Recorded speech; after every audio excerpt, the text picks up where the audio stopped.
Alright guys, today's warm-up seems like it's a little hard, but it's actually not. Remember, there's no such thing as a hard problem. There's only long problems with a lot of easy steps. So let's go ahead and read this problem real quick. It says, you work for the state's DOT department. The overnight temperature is expected to reach negative 3.50 degrees Celsius with snow on the way. Your team has been assigned with preparing 3 trucks to treat a small town's road. To be safe, you want to prepare the roads for temperatures of negative 4.50 degrees Celsius. The normal freezing point at your town's altitude for water is 0.250 degrees Celsius. Your trucks can each hold 1,500 liters of solution. Determine how many pounds of sodium chloride you would need to properly prepare the roads in your town.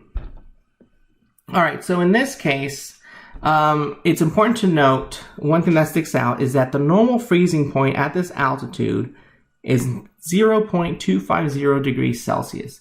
So here we know that the altitude of this town is above sea level.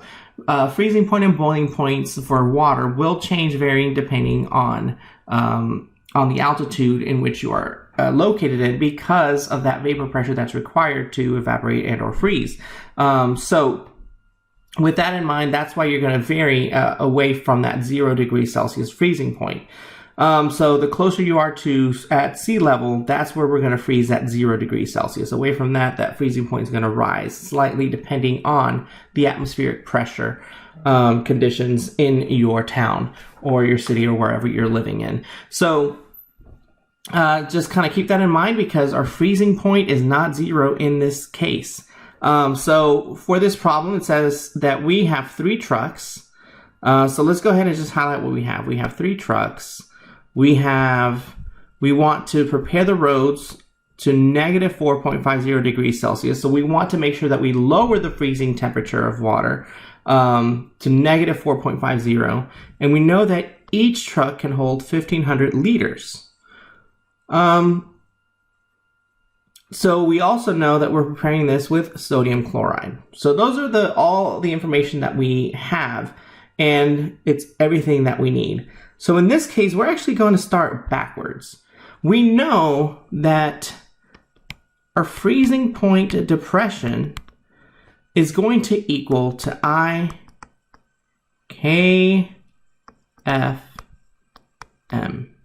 That's what we know. We know this equation. All right. I know that I can calculate delta TF. How do I do that? Because remember, anytime you have a change in temperature, it's your final temperature minus your initial temperature.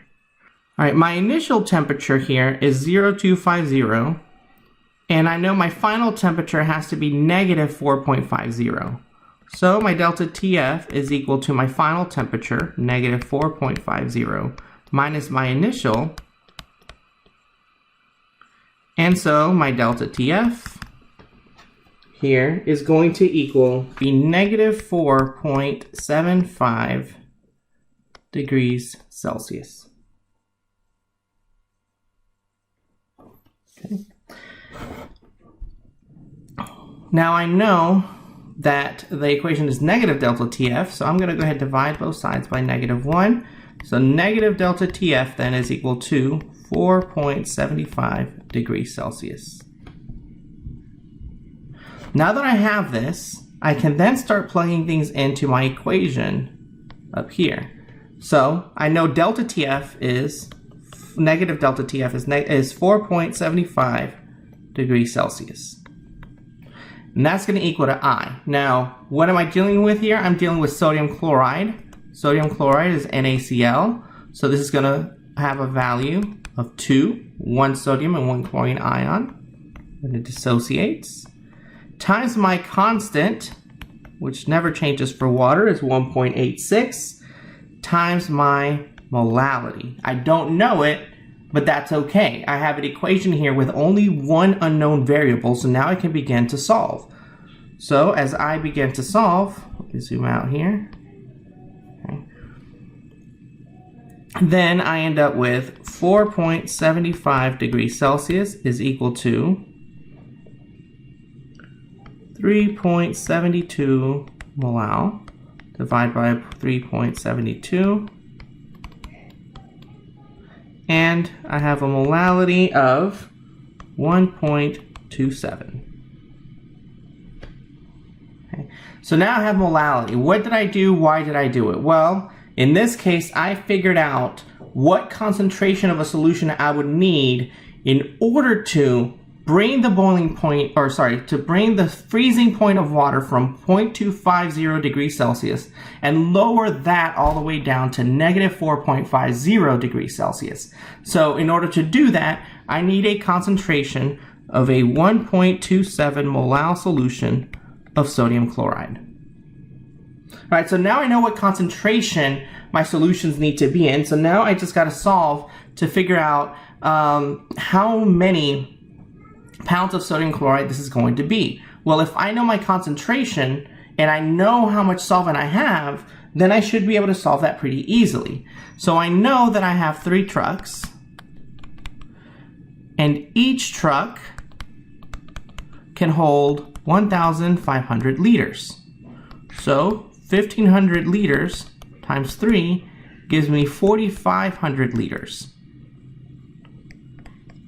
I know that 4,500 liters can be converted using the density of water to kilograms. So if you haven't figured it out by now, this is actually going to be 4,500 kilograms, but just in case,